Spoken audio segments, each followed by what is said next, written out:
The first time the Mongol invaders arrived in Japan was in 1274. Jin Sakai knew what they were up against. Still, they stood at the hill's crest overlooking the shores. The dark figures in the distance, numbered by the thousands, promised them a chilling encounter. As he looked around him, the faces of his comrades were painted with resignation. There was no going back. They were going to die. Jin saw the silhouettes taking shape in the falling light, revealing the armor-clad invaders that wanted one thing: the soul of Japan.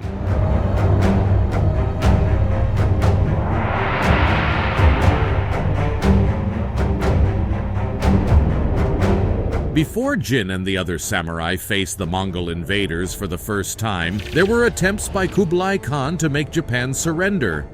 The Mongol Empire, under Kublai Khan's rule, had already established control over much of Eurasia. This included the vast regions of China, Central Asia, Eastern Europe, and the Middle East.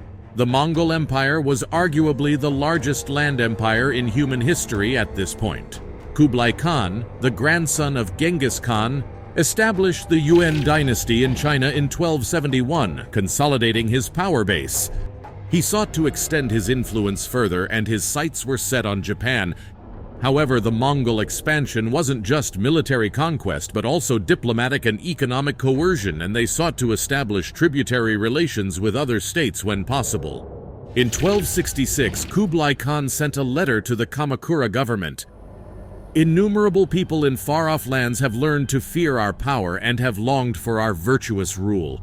Moreover, the sages consider the entire universe one family. Therefore, if we should not establish friendly relations with each other, how could it be in accordance with the doctrine of one family? Who would care to appeal to arms?" While this letter seemed like a peaceful invitation to join forces with the Mongols, it was anything but that. The countless corpses in Baghdad a few years ago realized too late that rejecting the Khan's offer meant calling for Armageddon. Still, the ruling powers of Japan continuously refused these demands. The Mongol envoys were dismissed, and Hojo Tokimune, the head of the Kamakura shogunate, refused to meet with them.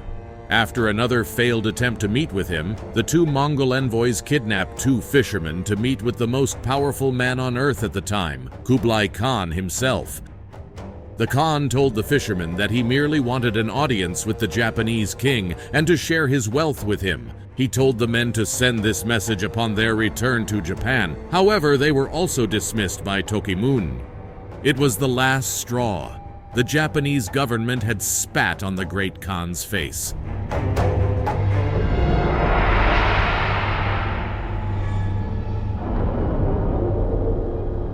In preparation for the invasion, Kublai Khan marshaled a large and diverse force that included soldiers from the Mongol Empire, as well as troops from the Korean Goryeo Kingdom and southern Song China, which were under Mongol control at the time. The fleet was assembled in the ports of southern China and the Korean peninsula. According to some accounts, the fleet included hundreds of large vessels along with a larger number of smaller craft. The Mongols incorporated their battle-hardened tactics and innovative weapons technology into their plans. Their forces were experienced in both land and naval warfare, and they had access to advanced siege weaponry and explosive devices. Anticipating resistance, Kublai Khan directed his forces to first invade the island of Tsushima, which was a strategic location due to its proximity to the Korean peninsula. Tsushima would provide a staging point for the invasion of the main Japanese islands.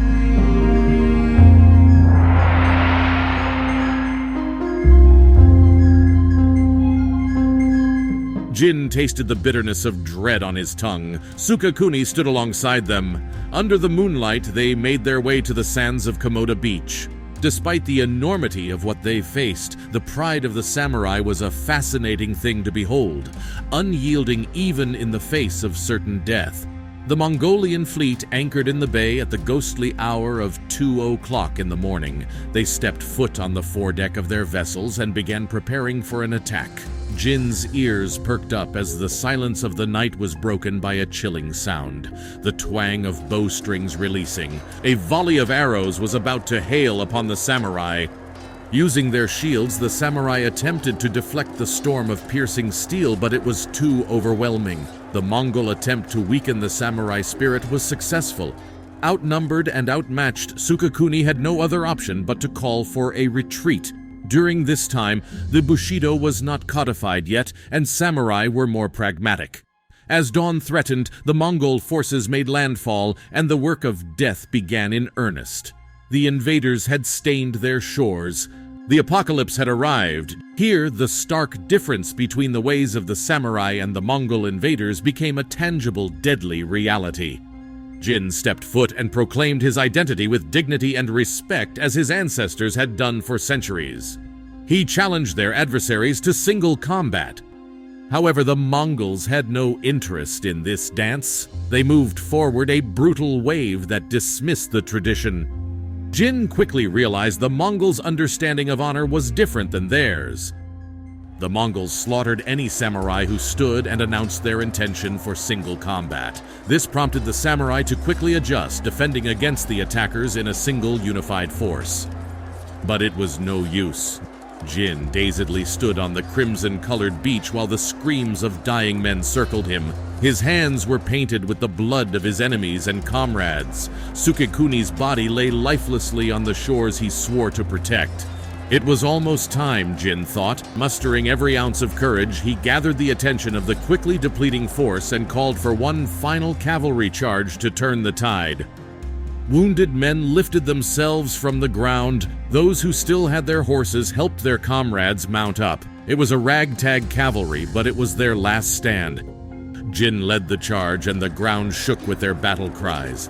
They thundered toward the Mongol lines like a force of nature, but the crafty invaders were prepared.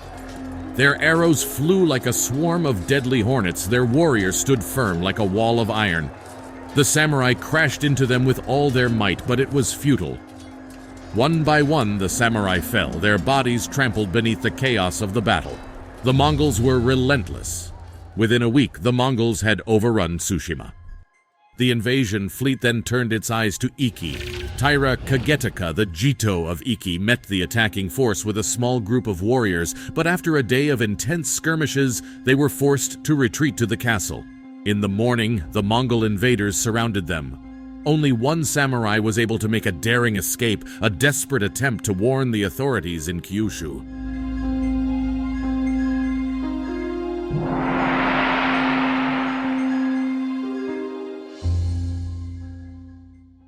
It was November 19th, and the Mongol invasion of Japan raged on. Approximately 3,000 Mongol warriors sailed into Hakata Bay after decimating Iki and marched up the beach in a phalanx-like formation. This prevented arrows and blades from hitting their marks. The samurai, however, were not only battling against a foreign strategy but a monstrous human invention, gunpowder. What was formerly in the hands of the Chinese was now held by the Mongols. The invaders unleashed handheld bombs with devastating effects, sending horses into a panicky retreat, blinding men with a deafening blast and peppering the samurai with lethal shards. The fight lasted throughout the day. The Japanese forces fell back, reluctantly offering the invaders their beachhead. However, instead of capitalizing on their victory, the Mongols, wary of a nighttime ambush, returned to their ships. As night fell, a westbound wind began to howl. It stirred up a storm that brutally ravaged the Mongol fleet, unprepared for the sea's fury. Many of the ships capsized in the frenzied waves or collided with tragic force. Only those anchored close to the shoreline weathered the chaotic storm. Once the storm had passed, the drenched and disoriented stragglers that remained were easy prey for the Japanese. This unexpected typhoon arriving out of season convinced the Japanese of divine intervention, calling it the Divine Wind. They believed themselves under the protection of higher powers, as the typical typhoon season stretches only from May to October. Yet they were no fools. They understood that the Mongols were not easily extinguished, and the benevolence of the kami, their gods, could prove unpredictable. The Japanese made their appeals to the gods at the shrines of Hachiman, Reijin, and Susanoo, seeking their continued protection. But they also turned to the concrete measures of war preparation. They erected a formidable 3-meter-high stone wall along Hakata Bay, and numerous stone fortifications rose from the ground. By some miracle, the first Mongol invasion of Japan had ended. A seeming act of divine intervention left the enemy scattered and defeated, but the Japanese knew better than to grow complacent. The divine wind had saved Japan for now, but the question remained: would the kami intervene again when the Mongols returned? We hope